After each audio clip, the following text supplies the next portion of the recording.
हरे कृष्ण। आप सभी को आने वाली गुरु पूर्णिमा की ढेरों शुभकामनाएं।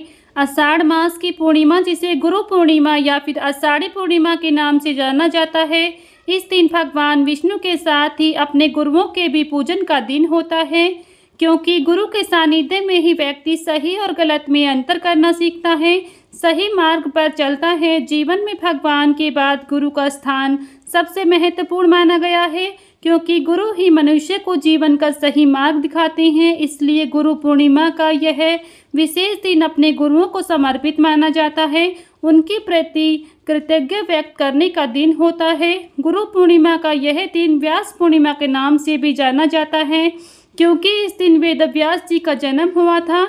वेदव्यास जी, जो कि भगवान के अंश अवतार थे, उन्होंने हमारे अनेक शास्त्र लिखे, जैसे कि चारों वेद, पुराण, उपनिषद, महाभारत तथा श्रीमद् भागवत जैसे ग्रंथ। इन सभी ग्रंथों का संकलन किया और हमारी वैदिक संस्कृति को एक मार्ग दिखाया। इसलिए उन्हें परम गुरु स्वरूप में पूजते हुए उनके नाम पर हम गुरु पूर्णिमा का यह पर्व मनाते हैं। तो चलिए, गुरु पूर्णिमा के उपलक्ष्य में हम आपको भगवान श्री कृष्ण के जीवन से गुरु और शिष्य की इस सुंदर प्रसंग का श्रवण कराते हैं। आइए आज की कथा को आरंभ करते हैं। अगर आज की ये कथा आपको पसंद आए तो प्लीज़ वीडियो को लाइक शेयर करें। चैनल पर नए हैं तो चैनल को सब्सक्राइब करना ना भूलें। बेल आइकन को प्रेस कर लें, जिससे आप सभी को हिंदू धर्म से जुड़े सभी व्रत त्योहारों की वीडियोस देखने को मिलेंगी। आइए अपने गुरुओं को नमन करते हुए, भगवान श्री कृष्ण को नमन करते हुए गुरु पूर्णिमा की व्रत कथा को श्रवण करते हैं।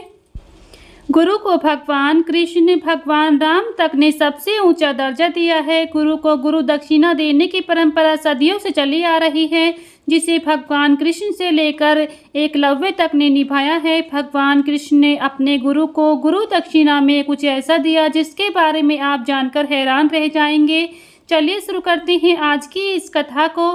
गुरु को भगवान ने भी ऊंचा दर्जा दिया है। साथ ही प्राचीन समय से ही गुरु को गुरु दक्षिणा देने की परंपरा भी चलती आ रही है। इस परंपरा को भगवान राम और श्री कृष्ण ने भी निभाया है। इसके अलावा अर्जुन जैसा योद्धा हो या फिर एकलव्य, सभी ने इस परंपरा को पूरा किया है।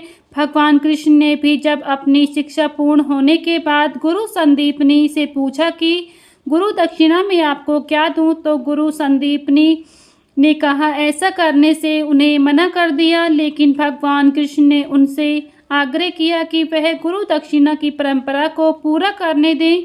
इसके बाद गुरु संदीपनी ने तो नहीं, बल्कि उनकी पत्नी ने भगवान श्री कृष्ण से ऐसा कुछ मांगा जिसे जानकर आप भी हैरान रह जाएंगे। साथ ही भगवान कृष्ण ने भी अपने गुरु को गुरु दक्षिणा देने के लिए अपना पूरा बल लगा दिया था। गुरु संदीपनी का जन्म अवंती में केशव गोत्र में हुआ था। संदीपनी बहुत तेजस्वी और सिद्ध ऋषि थे।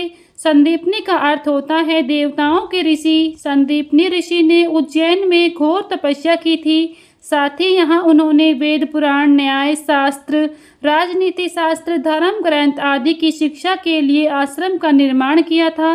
महर्षि संदीपनी के गुरुकुल में वेद, पुराण सहित 64 कलाओं की शिक्षा दी जाती है। उनके गुरुकुल में दूर दूर से लोग शिक्षा प्राप्त करने के लिए आते थे। महर्षि संदीपनी के गुरुकुल का नियम था कि जो भी यहाँ पर शिक्षा ग्रहण करने के लिए आता था, सबसे पहले उसका यज्ञोपवीत संस्कार कराया जाता था। साथ ही यहाँ मौजूद शिष्यों को आश्रम के सभी नियमों और ब्रह्मचर्यों का पालन करना होता था। भगवान श्री कृष्ण, सुदामा और बलराम ने महर्षि संदीपनी के आश्रम में शिक्षा ग्रहण की थी। भगवान कृष्ण ने यहाँ 64 दिनों में ही अपनी शिक्षा पूर्ण कर ली थी। श्री कृष्ण ने 18 दिनों में 18 पुराण, 4 दिनों में चारों वेद, 16 दिनों में सभी 16 कलाएं और महज 20 दिनों में ही गीता का ज्ञान हासिल कर लिया था।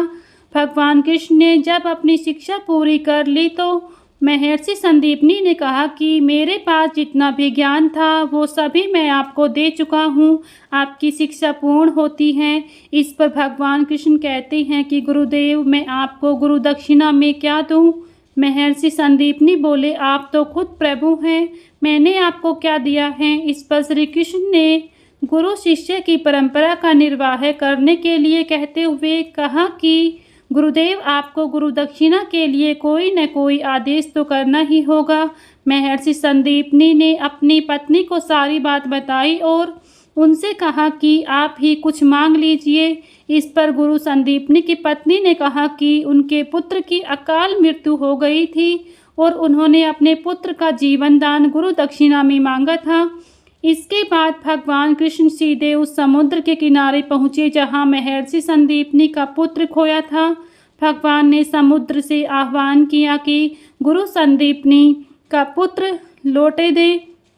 इस पर समुद्र ने बताया कि भगवान, मेरे गर्भ में एक दैत्य रहता है जिसका नाम पंचजन्य है। उसी ने गुरु संदीपनी के पुत्र को निगल लिया है। इतना कहते हुए ही भगवान तुरंत समुद्र में चले गए और उन्होंने पंचजन्य नामक राक्षस को मार दिया। इसके बाद भी भगवान कृष्ण को गुरु संदीपनी के पुत्र नहीं मिले। इसके बाद भगवान कृष्ण यमपुरी पहुँचे। वहाँ उन्होंने यमराज से गुरु पुत्र का वापस करने की मांग की। यमराज भगवान कृष्ण को पहचान नहीं पाए और उनके साथ युद्ध करने लगे। इस दौरान जैसे ही उन्हें समझ आया कि ये भगवान कृष्ण हैं, तो उन्होंने गुरु पुत्र को लौटा दिया। इसके बाद भगवान कृष्ण ने गुरु माता को उनका खोया हुआ पुत्र लौटा दिया और ऐसे में भगवान कृष्ण ने अपनी गुरु दक्षिणा पूरी की थी। इस प्रकार से गुरुओं का आदर करते हुए, गुरुओं को नमन करते हुए गुरु पूर्णिमा का यह पर्व बड़ी ही धूमधाम से मनाया जाता है। यहीं पर गुरु पूर्णिमा की व्रत कथा संपन्न होती है। अगर आप सभी को हमारी ये व्रत कथा पसंद आई है तो प्लीज़ वीडियो को लाइक शेयर करें। चैनल पर अगर नए हैं तो चैनल को सब्सक्राइब करना ना भूलें, बेल आइकन को प्रेस कर लें, जिससे आप सभी को हिंदू धर्म से जुड़े सभी व्रत त्योहारों की वीडियोस देखने को मिलेंगी। मिलती हूँ नेक्स्ट वीडियो में, तब तक के लिए सभी को राधे राधे, जय श्री कृष्णा।